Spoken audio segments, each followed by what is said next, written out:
का एक टारगेट एक साल का रहता है, उसको भी अचीव करें, उस दिशा में हमने आगे बढ़ कर के काम किया। और मैं समझता हूँ कि बहुत लोकहित के महत्वपूर्ण विषयों पर इस माननीय सदन में चर्चा हुई। और दुर्भाग्य इस बात का कि अंतिम दिन विधानसभा का ये सत्र का जो था, उस दिन अगर विपक्ष भी साथ में होता तो मुझे लगता है कि एक बहुत लंबे समय से जो हमारी सदन की जो परंपरा रही है कि अंतिम दिन दोनों तरफ से, सत्ता पक्ष और विपक्ष की ओर से, सभी लोग जिन लोगों ने कंट्रीब्यूट किया होता है इस विधानसभा के सत्र के दौरान, चाहे वो मीडिया है, चाहे वो मीडिया के अतिरिक्त जो हमारे अधिकारी हैं, चाहे हमारे यहाँ पर विधानसभा सचिवालय का सारा स्टाफ है, जो भी कंट्रीब्यूशन किया होता है, तो उनके उस योगदान को ध्यान में रखते हुए उनका आभार व्यक्त करते हैं, उनको बधाई देते हैं। और उसके साथ साथ में जो आज एक जिसको मैं कह सकता हूँ अनएक्सपेक्टेड डेवलपमेंट जो हुई, जिसका जिक्र यहाँ पर आप कर रहे हैं कि विधानसभा के अंदर आज विपक्ष की ओर से स्पीकर के खिलाफ एक प्रस्ताव लाया गया, मैं समझता हूँ कि वो बहुत दुर्भाग्यपूर्ण है। इस प्रकार की ना परिस्थिति थी, इस प्रकार की ना ही आवश्यकता थी इस प्रकार के प्रस्ताव की। और ऐसी सूरत में सबसे बड़ी बात तो उनको इस बात को भी सोचना चाहिए, देखना चाहिए कि टेक्निकली ये उनका प्रस्ताव मेंटेनेबल है ही नहीं। सदस्यों की संख्या के हिसाब से वो पूर्ति नहीं करता है। और उसके साथ साथ में जो विधानसभा के अंदर ऐसे विषय पर प्रस्ताव देना जिसके लिए एक टाइम एक लिमिट है, निर्धारित है नियम के अनुसार, वो उसको भी पूरा नहीं करता है। तो ऐसी सूरत में अपना प्रयास नहीं बनाना चाहिए था, उनको मजाक नहीं बनाना चाहिए था। ये मैं समझता हूँ कि एक अच्छी परंपरा उनने शुरू नहीं की। इससे ज़्यादा गंभीर विषयों पर चर्चा होती रही, इससे ज़्यादा गंभीर परिस्थितियाँ सदन के अंदर होती रही है, लेकिन विधानसभा के स्पीकर के अगेंस्ट इस प्रकार का प्रस्ताव बहुत ही कम जो है वो लाया गया है विपक्ष के द्वारा। तो ये जो आज जो उन्होंने वो करने की कोशिश की, तो मैं समझता हूँ कि ये आवश्यक भी नहीं था और मैं इसकी निंदा करता हूँ। सर, इसके अतिरिक्त पिछले कई दिनों से हिमाचल प्रदेश में लैंडस्लाइड और नेचुरल डिजास्टर से भारी नुकसान हुआ है। लेटेस्ट लाहौल स्पीति का जो चुनाव रिवर को ब्लॉक कर दिया है। सुबह इंफॉर्मेशन थी 10 से 15% वाटर डिस्चार्ज हुआ है। अभी लेटेस्ट अपडेट क्या है? क्या गांव खाली किए गए हैं? आगे कितने गांव हैं? क्या कोई टीम स्पॉट पे विजिट की है?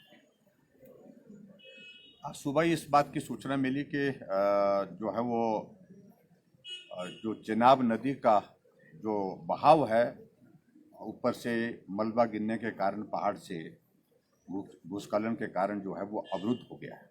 और उसकी वीडियोस भी हमारे पास आई, वहाँ पर हमने देखी। और उसके पश्चात तुरंत मैंने अधिकारियों से बात की, डिप्टी कमिश्नर से हमारी 3 बार बातचीत हुई, वहाँ पर जो मौके पर ही थे, पुलिस के अधिकारियों से बातचीत हुई। और अपने अधिकारियों के साथ भी बातचीत करने के बाद मैंने केंद्रीय गृह मंत्री आदरणीय श्री अमित शाह जी से भी बात की। उन्होंने भी तुरंत एनडीआरएफ की टीम को आदेश दिए और जो हमारा जल शक्ति विभाग है उनको भी उन्होंने आदेश दिया कि उसमें क्या किया जा सकता है। तो हमने यहाँ से तुरंत सुबह ही 11:30 बजे, शायद मैं कल में यहाँ से हमारी टीम, जिसमें चीफ सेक्रेटरी के साथ डीजीपी और साथ में हमारे ट्राइबल के जो मिनिस्टर, जो वहाँ के विधायक भी हैं, डॉक्टर रामलाल मारकंडा, उनको रवाना किया है। अभी लेटेस्ट इन्फॉर्मेशन मेरे पास नहीं आई, लेकिन मुझे जो जानकारी बीच में जो मिली थी, जो अवरुद्ध हुआ था, तो उसमें अब डिस्चार्ज जो है वो धीरे धीरे जो है उसमें शुरू हो गया है। तो ऐसे में और कहा गया कि वो लगभग मोर देन 50% जो है वो उसका जो है डिस्चार्ज जो है वो जो है वो शुरू हो गया है नॉर्मल कोर्स में। ऐसी सिचुएशन में फिर भी हमने वहाँ पर डिस्ट्रिक्ट एडमिनिस्ट्रेशन को सुबह ही आदेश कर दिए थे, जो गांव इसकी जद में आते हैं, रीच में आते हैं, रेंज में आते हैं, तो उनको तुरंत खाली कर दिया जाए। और आगे भी चेतावनी जो है इस बात की जारी की जाए, ताकि कहीं भी इसके अगर एकदम पानी अगर वहाँ से छूटता है उस बांध से जो वहाँ पर बन गया था, तो उसके टूटने के कारण नुकसान ज़्यादा न हो, उस बात को सुनिश्चित करने के लिए कहा था। अभी मैं लेटेस्ट अभी सदन से आने के बाद जो है मैं तुरंत इस बारे में बातचीत करूँगा। सर आप 15 बताया गया था जो बॉडीज रिकवर हो पाई है, क्या उसमें अभी कोई अपडेट आया है? रेस्क्यू कंटिन्यू है? हालांकि रेस्क्यू कंटिन्यू है। अब वहाँ पर पहले मैनुअली किया जा रहा था, आज से वहाँ पर वो मशीन को हमने कहा कि क्योंकि वो संभव ही नहीं हो पा रहा था मैनुअली वहाँ पर रेस्क्यू ऑपरेशन को जारी रखना, क्योंकि बहुत सारे बोल्डर्स भी है, मलबे भी बहुत ज़्यादा है, तो इसलिए हमने कहा कि बड़ी मशीन जो है वहाँ पर भेजी जाए। मशीन ने काम शुरू कर दिया है। जो जानकारी मिली है मुझे, शायद एक या दो एक बॉडी जो है वो और मिलने की वहाँ पर जो है वो पॉसिबिलिटी देखी थी, जैसे हमने स्पॉट किया था। ये जानकारी मिली थी, लेकिन डिटेल इन्फॉर्मेशन में अभी इसके बाद दे पाऊँ। सर आपने जो है टिप्पणी को जो कि उन्होंने कहा कि प्रधानमंत्री से लेकर राष्ट्रपति आरएसएस से हैं, कितना उचित आप मानते हैं? देखिए, अपने निजी विचार जो है वो वैचारिक दृष्टि से किसको रोक सकते हैं? लोकतंत्र किसको कहते हैं? लोकतंत्र में अपनी बात, अपना विचार कहाँ किसके साथ संबंध रखता है, उसको क्या, उसकी अभिव्यक्ति करना मैं समझता हूँ कि कतई नहीं गलत। और जो जिस प्रकार से उन्होंने लेने की कोशिश की है विपक्ष वालों ने, ये बहुत दुर्भाग्यपूर्ण है। हमने यहाँ पर क्या क्या हालात देखे हैं, स्पीकर क्या कर रहे हैं, मैं उस बारे में ज़्यादा टिप्पणी नहीं करना चाहता हूँ, वो बीते वक्त की बात है। लेकिन जितने सहज और शालीन स्वभाव के हमारे वर्तमान स्पीकर महोदय हैं, ऐसे बहुत कम देखा। सर इसके लिए तो पूरी तरह से जिम्मेदार जो है वो स्पीकर को कह रहे हैं कि ये जो परिस्थिति पैदा हुई है वो सत्ता पक्ष और स्पीकर की वजह से हुई है, और आपने सदन में कहा कि विपक्ष को तो खबरों की भूख है। नहीं, स्वाभाविक रूप से उनको खबर में रहने की भूख से, क्योंकि वो खबर के माध्यम से ही आए हुए हैं। मैं उनके बारे में ज़्यादा नहीं कहना चाहता हूँ। मैं लोकतंत्र के चौथे स्तंभ का बहुत सम्मान करता हूँ, और उनको आदत पड़ी है खबर मेरी ही लगनी चाहिए, मेरी ही होनी चाहिए, और मैं नई खबर कैसे बनाऊंगा, ऐसी चीज़ के लिए कोशिश करते हैं, क्योंकि उनकी बैकग्राउंड उस तरह से रही है, तो इसलिए स्वाभाविक रूप से उनकी रुचि उस दृष्टि रहती है। कोई बुरी बात नहीं उसमें कतई भी। मेरा कहने का मतलब कि सदन में मर्यादाओं का हनन नहीं होना चाहिए। एक माननीय सदस्य ट्राइबल के अपनी बात कहते कहते कहाँ से कहाँ पहुँच के देख दिया। यहाँ पर प्रदेश सरकार की जो जनहित की नीतियाँ हैं उस पर चर्चा हो रही है, और जाकर के वो राष्ट्र को किसने आज़ाद किया और उसमें किस किस की भूमिका क्या रही, वहाँ पर पहुँच गए।